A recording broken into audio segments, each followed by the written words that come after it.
Hey everyone, and welcome back to our series where we dive deep into India's top mutual funds. In this episode, we're shining a light on the Bandhan Large and Mid-Cap Fund, a scheme that focuses on investing in quality, large and mid-cap companies to create wealth over the long term. You can explore our previous videos by clicking the info button, where we've covered mutual fund schemes from AMCs like Axis, Motilal Oswal, Quant, DSP and many more.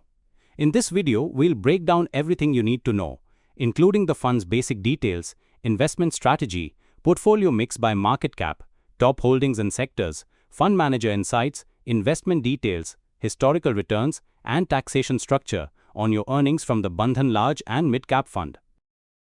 Let's move on to the basic details. This scheme was launched on the 9th of August 2005 and currently manages assets worth around 11,799 crore rupees. Now, let's take a look at the investment strategy. The scheme seeks to generate long-term capital growth by investing predominantly in large-cap and mid-cap stocks. Let's move on to the portfolio mix by market cap. Bandhan Large and Mid-Cap Fund invests predominantly in large-cap stocks, which make up about 39.6% of its portfolio. Mid-cap stocks account for 35.5%, small-cap stocks make up 20.3%, and the remaining 4.6% is allocated to other holdings and cash equivalents. This balanced allocation helps the fund capture growth potential from mid and small caps, while maintaining stability through small-cap exposure. Now let's take a look at the top 10 holdings of the fund.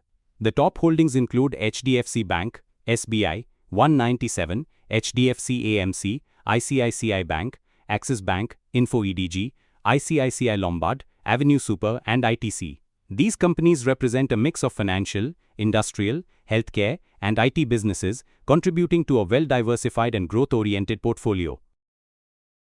Next, let's look at the top 10 sector exposures.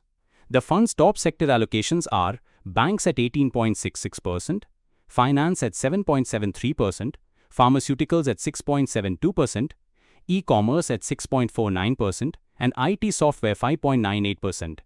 Other key sectors include realty at 3.68%, insurance at 3.27%, retail at 3.25%, automobile at 3.03%, and FMCG at 2.89%.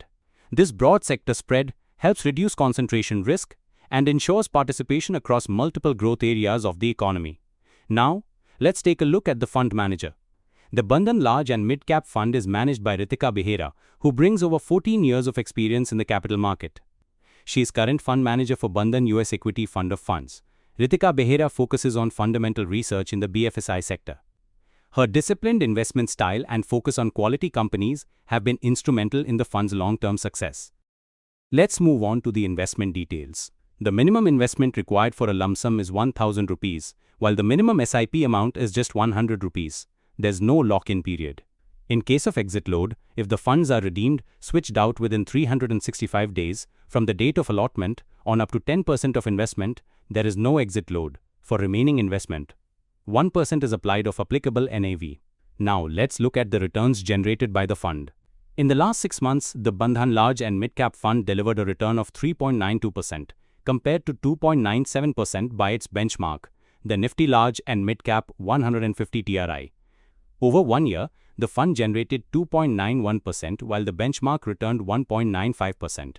For the 3-year period, the fund delivered 21.79%, outperforming the benchmark 16.69%.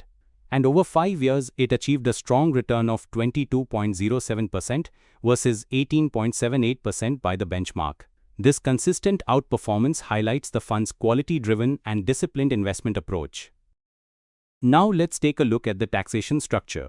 Capital gains taxation. If the fund units are sold after 1 year from the date of investment, gains up to 1.25 lakh rupees in a financial year are exempt from tax. Gains above that are taxed at 12.5%. If sold within 1 year, the entire gain is taxed at 20%. Dividend taxation. Dividends are added to the investor's total income and taxed according to their income tax slab. If the annual dividend income exceeds 5,000 rupees or 10,000 rupees after April 2025, a 10% TDS is deducted before distribution. That's all for today. If you found this video insightful, give it a thumbs up and subscribe for more research-based financial content. Don't forget to click the bell icon for updates on upcoming videos and potential multi-bagger stocks. Got a mutual fund scheme in mind that you'd like us to cover next? Drop it in the comments below. In our next video, we'll be reviewing another exciting mutual fund opportunity. Thank you for watching, and we'll see you in the next one.